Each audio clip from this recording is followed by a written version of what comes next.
What's going on? Davey, what's up? I need some money. Okay. Got a family heirloom. So check that out. It's a red gem.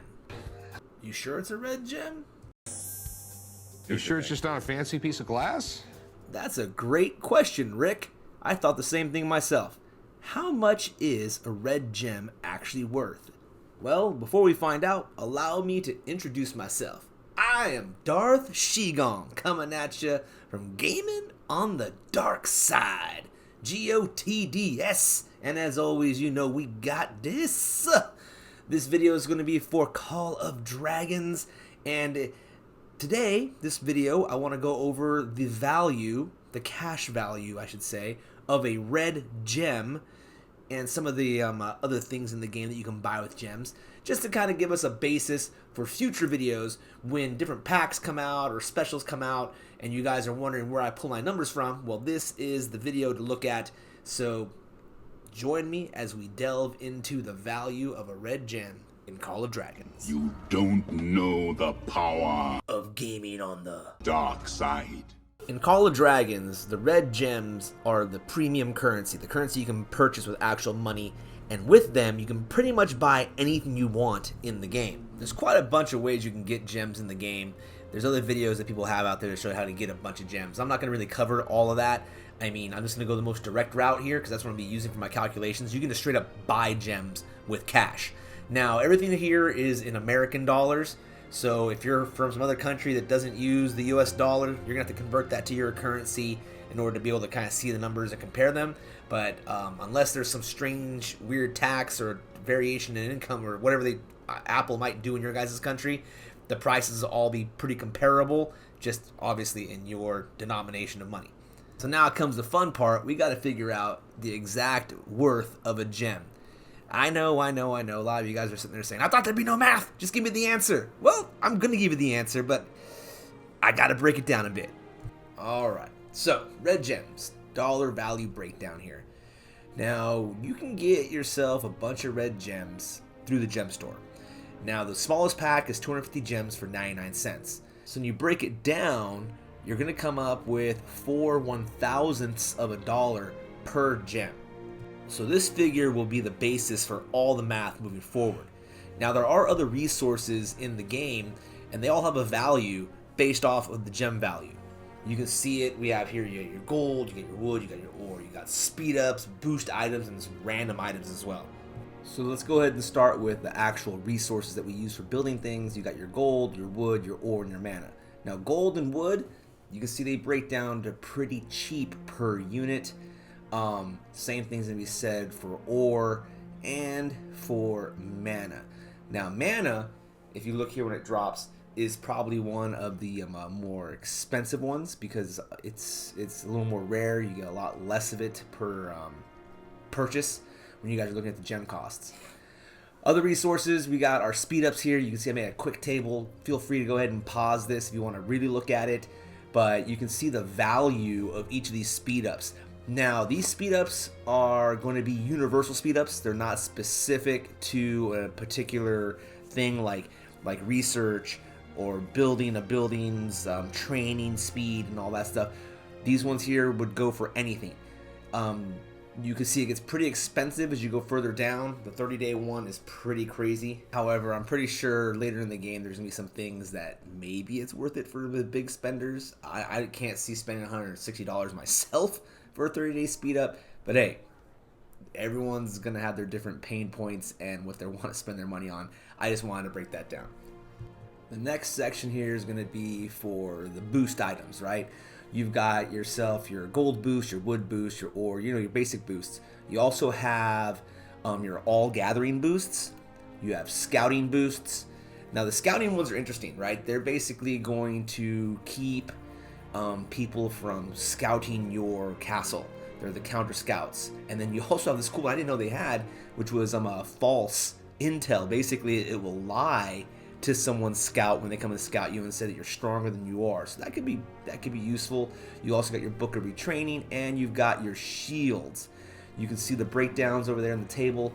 Now the shield thing was crazy to me because once again they have a 30-day shield. and I'm not too sure who's spending $180 or 45,000 gems to shield their castle for 30 straight days. Another thing that makes that kind of interesting to me there, though, is the fact that for the most part, everything as you buy in bulk gets cheaper per unit, right? It gets less expensive. You buy more of it and it costs you less, except for that shield. If you look at the shield, that is one of the things that's actually more costly to buy in bulk than it is to buy in 24-hour increments. It's crazy when you look at it. I had to look at it twice, but if you guys do the math on that, it's a lot easier to buy it per day, basically, to do it. So I guess at most, the inconvenience of having to log in every day, once a day, to reestablish your shield over 30 days, as opposed to, I guess maybe, who knows, maybe you went to jail. I'm going to jail. I know I'm going to jail for 30 days.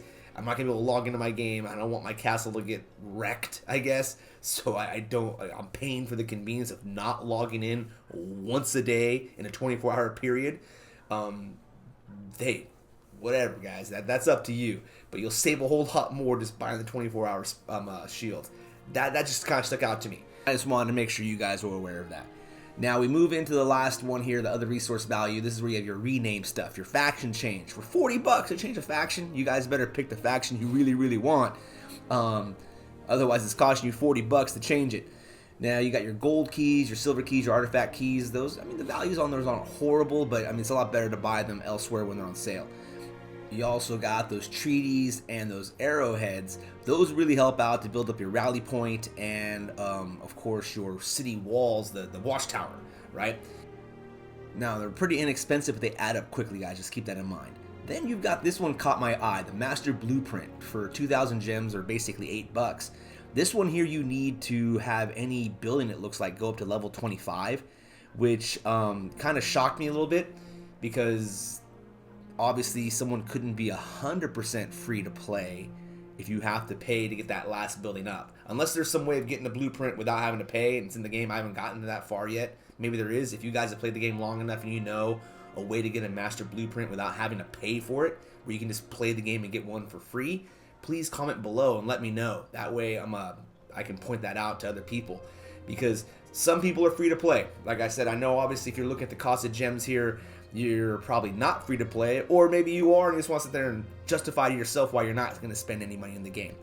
And that kind of bites. However, the length of seasons, isn't super long. And as far as I can tell, the building timers for those level 25 buildings are probably pretty intense. So just even to get to that point, you probably had to spend some money in the game to get there. I'm assuming, I don't know, maybe after a ton of seasons and you're totally maxed out in all your research, it might be possible to get, and you're part of a really large alliance that has a lot of people helping you build your stuff. Maybe you can get to a max level castles and buildings for free. I'm not too sure. Like I said, guys, this is my first season. As I play the game longer, I'll learn more and I'll be able to come back and, update these videos for people with better information. However, for my more veteran players, once again, if you guys have been watching this and you have tips for us newer guys, and especially me, to help correct some of my math if you see me making a mistake, please comment below. I definitely read the comments and it helps out everybody. Now, the main reason, guys, that I wanted to break all of this down and all these different resources and not just the gems is because in subsequent videos, I want to be going into the value of the different kinds of packs and specials that they offer in the game to let you guys know, hey, is this actually worth the money you're paying? In a sense, are you getting your dollars worth at least? I really can't talk to the subjective value of how much value to you in the game for you it is, in a sense, like, because everyone's going to have their thing. Like, some people just have no patience, so they want a lot of speed ups and they want to get things built up quickly. Some people feel the same way with their heroes. I want my heroes maxed out as fast as I can. So obviously there's some subjective value. There's always gonna be that value there subjectively, but just for straight monetary value, I wanted to establish a baseline of what everything costs, so then when I go into those packs, you guys can always understand. It'll just kind of help out. So hopefully, guys, that kind of breaks down the cost of what a red gem is in this game, and in future purchases, when you guys aren't just impulse buying right away and all that stuff for those crazy $2.99 deals they have, which are awesome, great value and all that. You guys can make some educated decisions That way you guys can have a discussion. If the wife comes up and says, hey, how come you spent $5,000 in this Call of Dragons game? Say, well, listen, honey, actually, if you break it down, the investment that I put in, I can, hey, Darth Shigong broke down the numbers for you. I'm like your Call of Dragons accountant. I think of it that way. Alright guys, that's the video for today. I'll be coming out with more videos as soon as I can. Sorry, work has been crazy right now. This time of year for me is really crazy. It's the end of the school year, and it just takes a lot of time for me to do a lot of the things that happens at this time of year. But I promise I will keep the videos coming. Thanks so much, guys. And you know how it goes, man. Until I catch you, until I see you guys again, right? Until I see you guys again in the next video and all that. I hope to catch all of you gaming on the dark side.